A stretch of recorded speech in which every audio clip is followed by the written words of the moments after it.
네, 그리고 삼성전자가 지난해 4분기 어닝 쇼크를 기록을 했었잖아요. 네. 올해 상반기 실적이 더욱 악화될 가능성이 크다 이런 분석도 있고 네. 또 뭐 상반기엔 좋아질 것이다 뭐 이런 의견도 있는데요. 반도체 말 많은데 앞으로 전망이 어떻게 될까요? 요즘 뉴스에 네. 삼성전자가 4분기 영업이익을 이제 전년 동기 대비 69% 감소한 것으로 예상되면서 난리가 났어요, 이제. 네. 반도체가 이제 한동안 굉장히 하향세를 갈 거다, 뭐 더 삼성전자 더 하락할 거다, 뭐 이렇게 해서 굉장히 어려운 뉴스들이 굉장히 나오고 있어요. 네.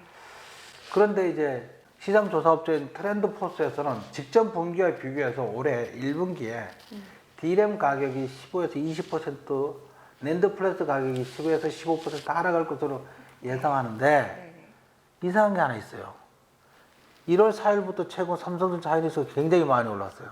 어. 며칠 동안 계속 네네. 반도체 아, 관련주가 네. 초강세를 네. 띄고 있거든요. 네네. 아니 D램 가격이 낮아진다는데 영업 실적이 적자가 이어질 거라는데 왜 네. 그랬을까요? 진짜 별 생각이 없었는데 예. 원장님 말씀 듣고 보니까 네. 좀 이상하네요. 좀 네. 최근 반도체 관련주가 많이 올랐는데 원장님께서 이 반도체 장비주 원익 IPS도 네. 제가 또 추천을 해주셔서 네. 조금 샀더니 많이 올랐어요. 예. 좋긴 한데 의아해요, 사실은. 예. 네. 예, 그 이유가 최근에 이제 중국이 반도체 굴기를 포기한다는 얘기가 이제 네. 블룸버그 통신에서 막 보도가 네. 막 나오고 있기 때문인데요. 중국은 2014년부터 중국 내 토종 반도체 산업을 육성하기 위해서 국가 펀드로 국가 직접 회로 산업 투자 펀드라는 어마어마한 규모의 펀드를 육성해서 그 반도체 산업에 막 재원을 막 투입을 하고 있었어요.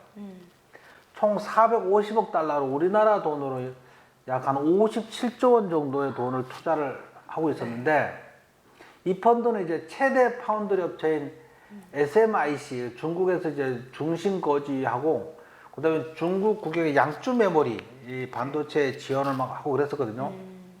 그래서 중국 당국은 지난 12월에도 미국의 반도체 부문 제재와 압박에 맞서서 반도체 산업을 육성하기 위해서 5년간 1조 위안으로 우리나라 돈으로 약 185조 원을 다시 추가로 투입하기로 발표하기도 했었어요. 185조 원이요? 예. 역시 중국은 대륙이라서 그런가 스케일이 다르긴 하네요. 그렇죠, 예. 네. 그렇게 어마어마하게 투자한 반도체를 중국은 대체 왜 포기하려고 하는 걸까요? 중국이 이제 코로나19로 폭발적으로 확산되면서 이제 셧다운을 굉장히 많이 했었잖아요.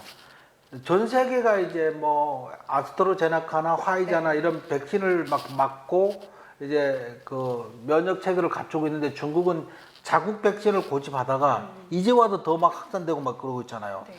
거기에 재정이 어마어마하게 투입되고 경제도 굉장히 나빠지고 있었어요. 이 재정 부담 때문에 네. 반도체 산업 자립을 위해서 쏟아부은 막대한 정부 지원을 중단하는 방안을 검토하고 있다. 이런 보도가 나왔어요. 네. 그 중국 고위 관리들은 이제 대규모 반도체 산업 보조금이 그간 별다른 결실을 보지 못한 데다가 오히려 뇌물 등 부패하고 미국의 제재만 불러왔다고 보도하면서 이를 철회하는 쪽으로 방향을 잡은 것 같아요. 그리고 중국이 그런 반도체 굴기를 통해서 이 미국과의 패권 전쟁에서 주도권을 이렇게 잡으려고 했던 건가요? 반도체 굴기로 이제 패권 전쟁까지 가면 굉장히 어려워지는 내용이긴 한데 미국은 역대로 달러의 가치를 지키기 위해서 무진장 노력을 했어요.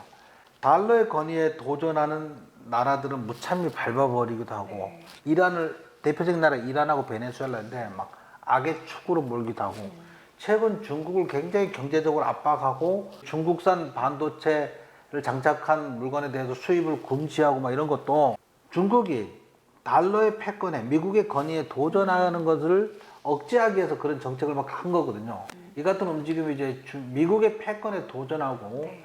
중국의 경제적, 군사적 경쟁력을 높이는데 핵심으로 여겨온 반도체 산업에 대한 중국의 접근 방식이 멈출 수밖에 없는 거죠. 이제 2014년에 시작할 때는 2025년까지 네. 반도체 자금률을 70%까지 끌어올리겠다고 목표를 세웠는데 그 뿌린 자금이 이제 허망하게 돈이 사라지는 그런 일이 생겼어요. 2021년부터는 네. 3천에서 4천 개 수준으로 도산하기 시작하면서 코로나19로 인한 셧다운이 네. 결정적인 거죠. 집에서 못 나오게 했으니까. 네. 지금이 와서는 경제를 살리기 위해서 새로운 반도체 산업을 육성하기 위해서 무한대 돈을 쏟아붓기보다는 잘하는 걸 잘하고 아닌 걸 잘라내야 되는, 그래서 반도체를 포기할 수밖에 없는 뭐 그런 지경에 다다른 겁니다. 결국 코로나19로 이제 봉쇄가 되면서 막대한 재정 지출도 미국을 비롯해서 각국의 반도체 지원법 강화 이런 것들로 인해서 중국이 무릎을 꿇은 거네요. 결국은 이제 그렇게 된 거죠. 그 덕분에 이제 우리나라 삼성전자 하이닉스가 좋아졌습니다. 네. 중국에서 이제 자급자족하던 반도체를 중국도 우리나라 삼성전자 하이닉스 반도체를 수입할 수밖에 없거든요. 네. 그래서 완전히 이제 삼성전자 하이닉스는 중국말로 띵화, 캐대를 부르게 네. 된 거고요. 네. 이 덕분에 이제 삼성전자 하이닉스가 1월 4일부터 강하게 네. 상승 중이었고요. 그래서 우리도 1월 4일 날 원익 IPS를, 저희는 이제 삼성전자 하이닉스가 강할 걸 알았지만 거기에 주변에 있는 반도체 장비주가 있고 반도체 소재주가 있는데 네. 반도체 장비주로서 대장주 역할을 하고 있는 원익 IPS를 제가 사자고 했던 거고 삼성전자 하이닉스보다 더 많이 올랐어요.